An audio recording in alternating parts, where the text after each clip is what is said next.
The Center for Vocational Ministry exists because we believe that discernment happens in community, and we want to provide resources and relationships for students. Ministry is a journey. For some, the call comes early in life. For others, it comes somewhere along the way. I felt called to ministry while in college on a Mexico outreach trip, and after that, people invested in my life and calling. And for me, it wasn't until I had graduated from college that I answered the call into ministry. At the Center for Vocational Ministry at APU, we offer one-on-one ministry-focused mentoring to undergraduate women and men who are exploring if God is calling them to Christian leadership as pastors, missionaries, leaders of nonprofits. We believe that God calls women and men into ministry, and we want to be there to resource both.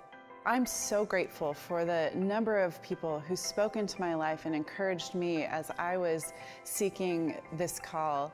I remember sitting across the table from a woman at a retreat with tears streaming down my face, talking about how I didn't know how God could possibly call me into ministry.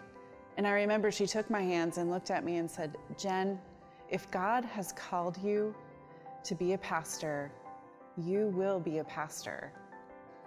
A few years ago, I was mentoring a student, and he asked me this question: what are we doing here? What is mentoring? Why do we meet one-on-one? And I told him, I'm here to pray for you, to encourage you, to answer any questions you have on your journey into ministry. And it was at that point I realized that this young man had never had leaders investing in his life. And at the center, we mentor students as they discern what God is calling them to do, and so they can be faithful. We want to provide for you theologically trained, ministry experienced mentors who can speak into your life, people who want to join you along the way on the journey, and who want to encourage you in this road that you're traveling. If you sense God is calling you into ministry, if you're a graduate student, an undergraduate student, and you need someone to talk to, please connect with us. We would love to meet with you.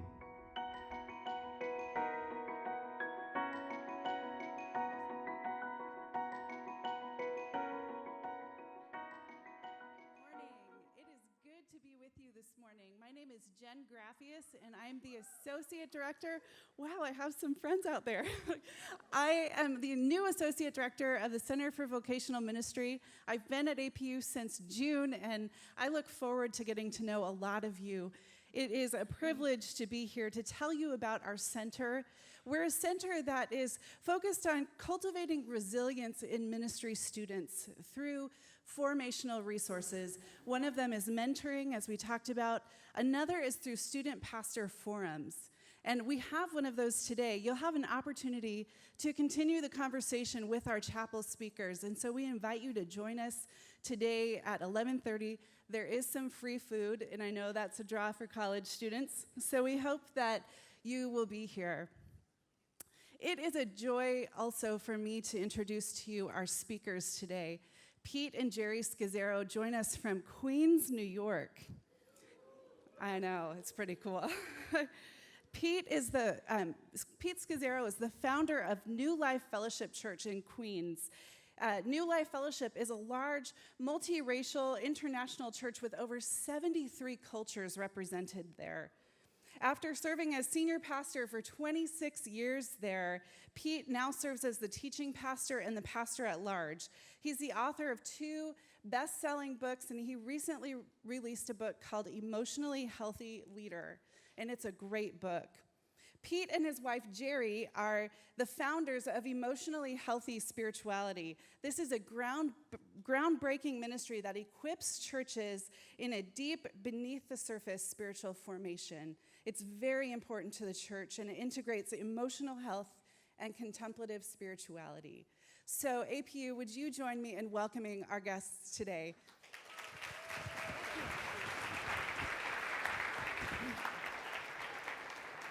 Good morning. I'm Jerry.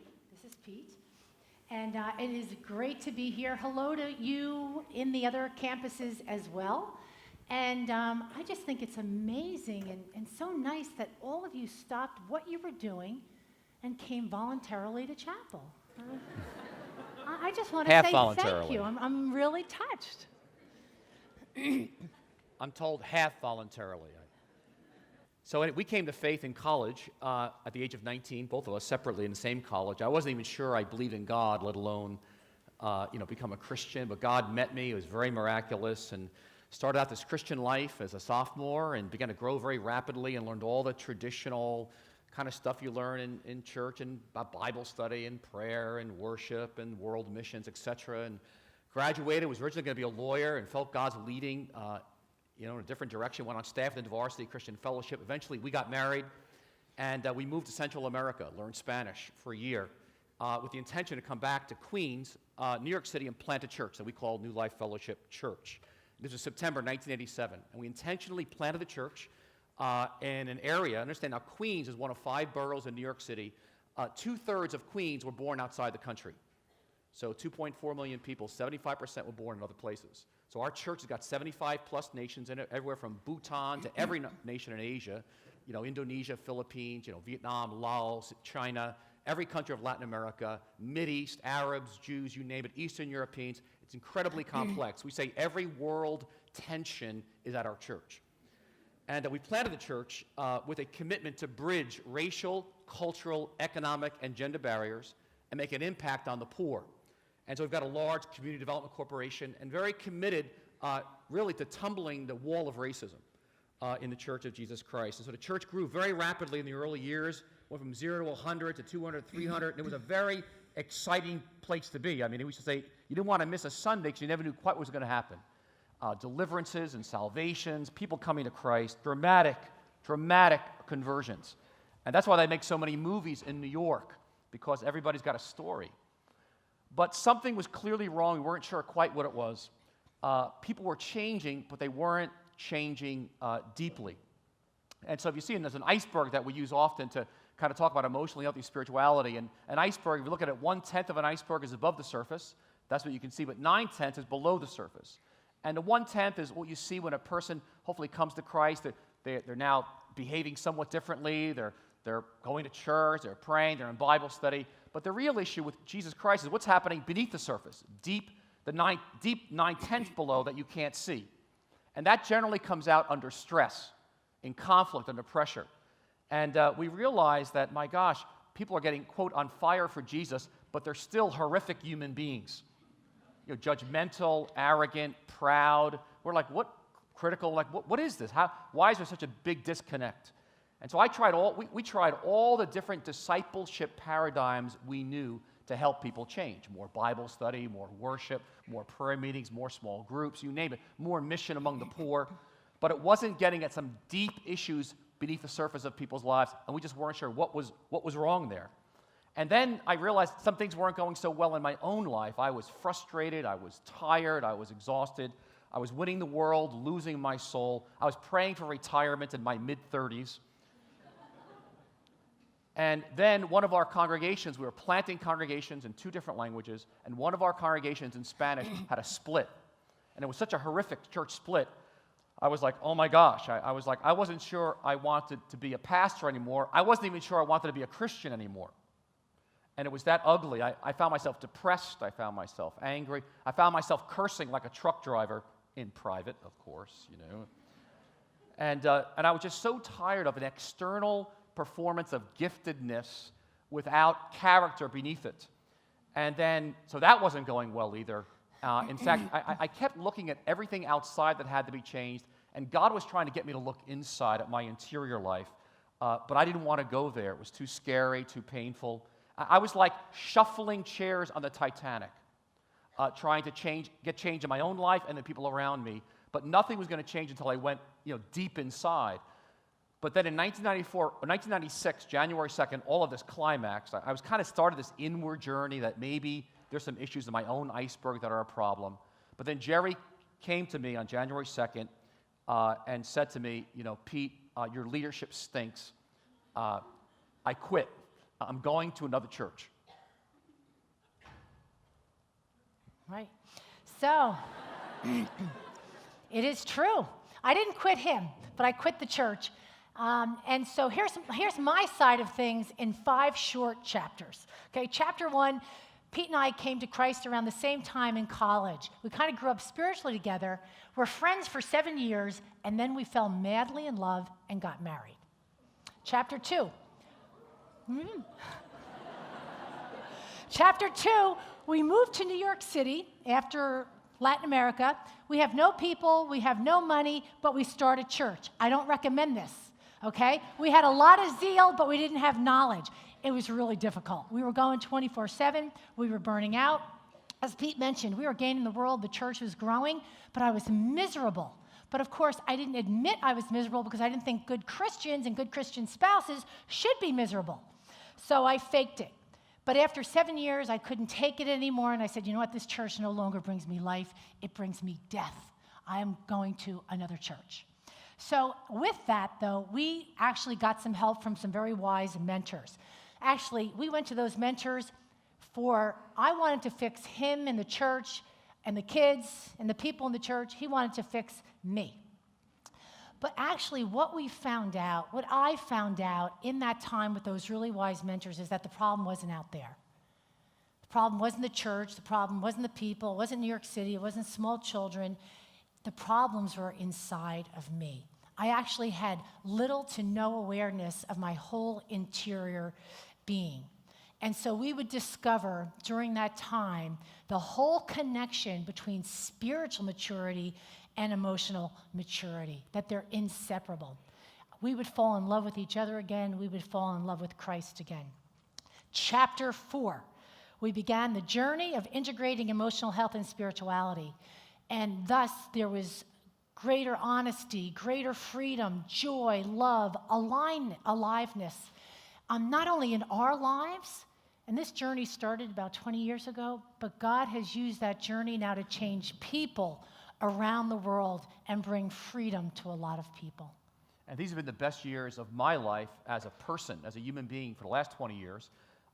As a Christian, as a husband, as a father. I've loved being a Christian leader and a pastor. It has been unbelievable. And so this thing called emotionally healthy spirituality birthed a little over 20 years ago, and it has been just a path to freedom.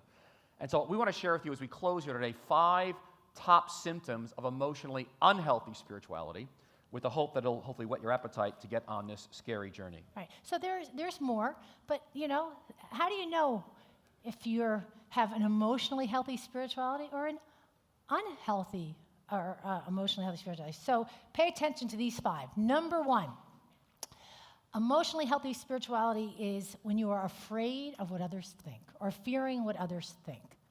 Why did it take me 7 years to quit our church? There was a lot of nonsense that was going on.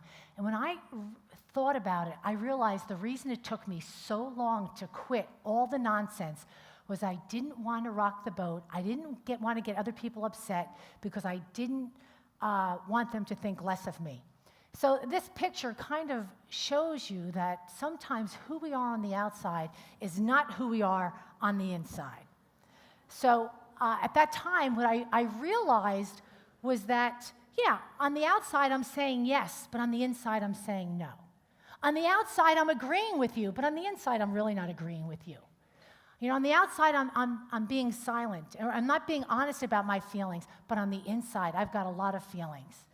I realized that my okayness was really not coming from the gospel. My okayness was coming from you. In other words, I felt okay with me if you felt okay with me. And you too have all sorts of expectations around you, and it is so easy to fear what others think, so that you're basing your career based on what others think. You're basing on who you date on what others think. You're basing on whether you should return a text on what the other person will think. And so this is really where the rubber meets the road in terms of the gospel. You may think you believe the gospel, but you tell me about your yes and no's. You tell me about your silences. And I'll tell you what you really believe about the gospel. And here's a good question to ask yourself, really actually in every interaction. Maybe it's after the next one. Okay, we'll go to the next one. Lying. Here's the next symptom that we lie, and we lie a lot. I lie to myself a lot. In other words, if you're afraid of what others think, you're definitely lying. right? Because if you're not even admitting to yourself your own thoughts and feelings, then you can't be honest with others about them. I lied with my words, saying yes when I wanted to say no. I lied with my silence. I even lied with my body. You ever hug somebody you don't want to hug? Right? Judas lied with his body. He betrayed Jesus with a kiss. It is very, very easy to lie. And so if you're lying to yourself, you're absolutely lying to others. And ultimately, I was also lying to God. You know, again, I thought that, well, if I just don't acknowledge it, then it's not real, which is really absurd. And so here's a question I want to leave you with around these first two symptoms. Ask yourself this: did I act or speak today in ways to get the approval of the person in front of me or to avoid their disapproval? Did I act or speak today in ways to get the approval of the person in front of me or to avoid their disapproval? You could actually ask yourself that question almost after every interaction. Okay? Next symptom. We deny anger, sadness, and fear. At any given moment, there are so many emotions going on inside of you guys. It can be anger, sadness, fear, joy, happiness, love. It's all going on. And it is very, very important to pay attention to what you're feeling, because it is one of the most significant ways that we discern God's will. When you're having a feeling, and no feeling is off limits, there's no such thing as a bad feeling. There may be difficult feelings, but every feeling is important, and the important question is, how is God coming to me through that feeling? So for example, say you dread going to a class. You just know, you sort of have this subconscious dread as you're going to a class. Well, is the dread due to you're unprepared? Is the dread due to you don't have passion for this area of study? What is it? But how do you know? How do you know unless you're paying attention to it and then discerning what's behind it? And then secondly, emotions are really important, because we can't love other people well if we don't feel ourselves, if we don't know what we're feeling ourselves, if we don't process our own feelings. Because how can I enter your hurt, your sadness, your disappointments if I don't enter my own? So you're afraid with other things. First symptom. Second is we lie a lot. Third is we deny anger, sadness, and fear. The fourth is we often live without limits. Now, God structured life that we are surrounded by all kinds of limits. I mean, think about it. Your time. You may not realize it. You're young. You may be at the end of your life. You may be in the middle of your life. You may be at the beginning of your life. God determines that limit of time. Think about how many majors can you have at this school at one time. Maybe you got 2. Maybe you got 2.5 and a minor, but you can't study everything that you want to study. In fact, you can't take advantage of all the opportunities that are here at APU. There's way too many coming at you. I mean, how many years can you go to college? I had a friend who tried to extend it. He went 7 years, His father was a professor. He just kept staying and taking courses. He eventually had to graduate, He just couldn't stay forever. It was a limit. How many friends can you have on Facebook, Twitter, Snapchat? I mean, it's exhausting, isn't it? I mean, just keeping up with everything, Instagram going on around you. How many careers can you go into at one time? So I don't want to do this, I want to try that. And you realize, oh my gosh, I can maybe choose one. I may switch 2 or 3 times in my lifetime, but I've got tremendous limits on what I can do with my life career-wise. Where you can live, you can only live in one place at a time.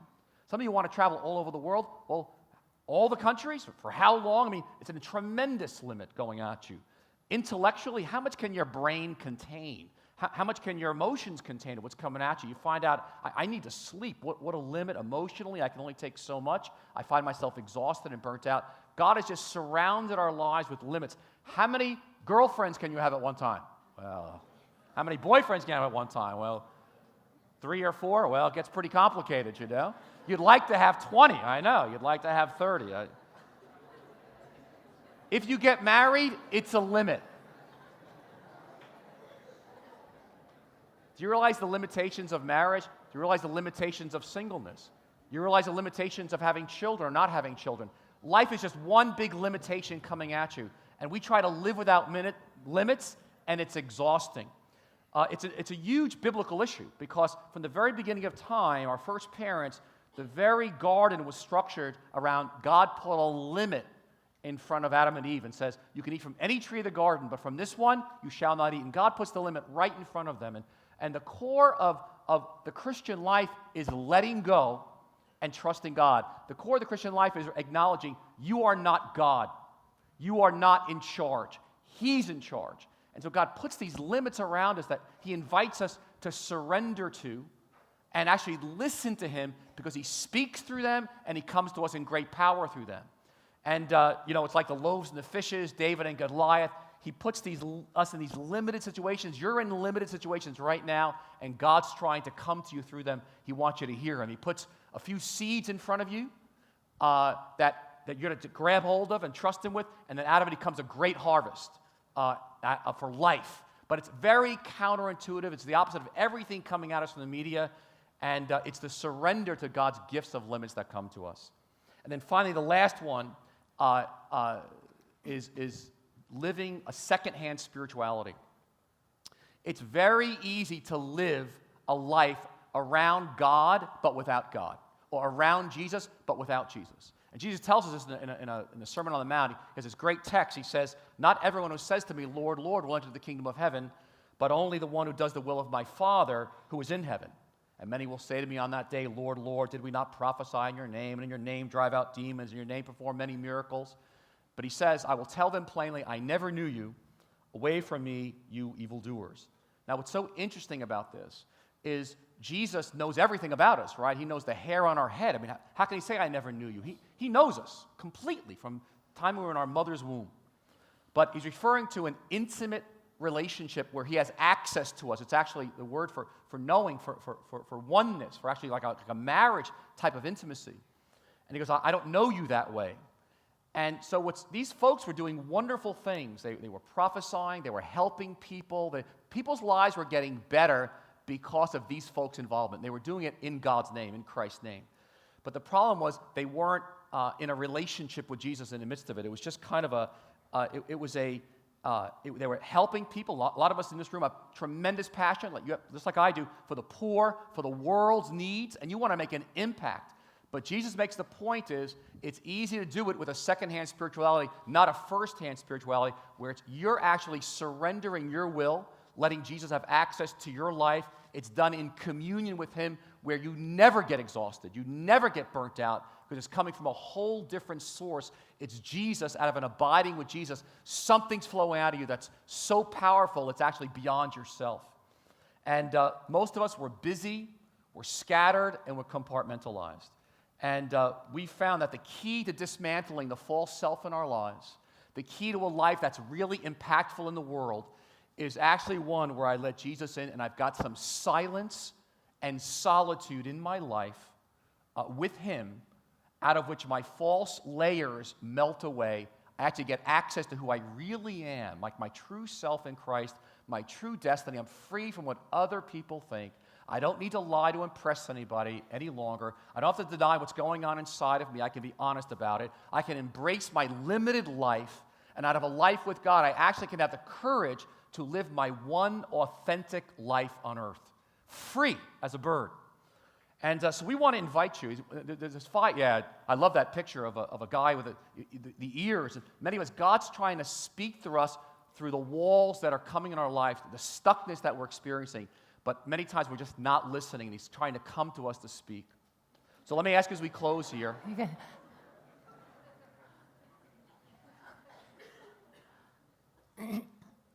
There's 5 symptoms, or top symptoms of emotionally unhealthy spirituality, and there they are. Let me ask you, which is the one today which is most significant for you of these 5?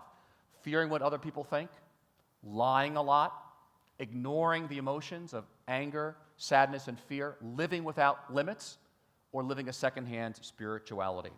So we want to invite you on a journey that we call emotionally healthy spirituality today. There's an assessment on our website. It's a free assessment you can take on your phone or computer or download a PDF. It's Am I an Emotional Baby, Child, Adolescent, or Adult? Take it. See where you end up. And may God come to you in it to hopefully give you the courage to maybe go on this journey that we call emotional healthy spirituality, to integrate these two things, emotional maturity and spiritual maturity, that you actually, at your age, you can actually launch out in a great life. We stand before you and bear testimony to the power of God. If we go this counterintuitive route, He will meet you as He's met us. And the joy, the freedom, the life that's come as a result. And that's our prayer for you. Mm-hmm. And you will not only be blessed, but your life will become a vehicle and blessing for many, many others. So I want to invite you to open up your palms like this towards heaven. I just want to speak a blessing over you as you leave here and go your way into your classes. So may the Lord bless you and keep you, and may the Lord make His face shine on you. And may His love just right now go right through your hands and your heart, right to the depths of your being. And may the Lord melt away all your fears, all the false self that you may project to other people. And may the Lord grant you the courage and the grace to rise up and live your one unrepeatable life that was meant by Him to be a gift to the world for the glory of His Son, Jesus. In His name we pray. Amen. Amen. God bless everybody. Amen. You're dismissed.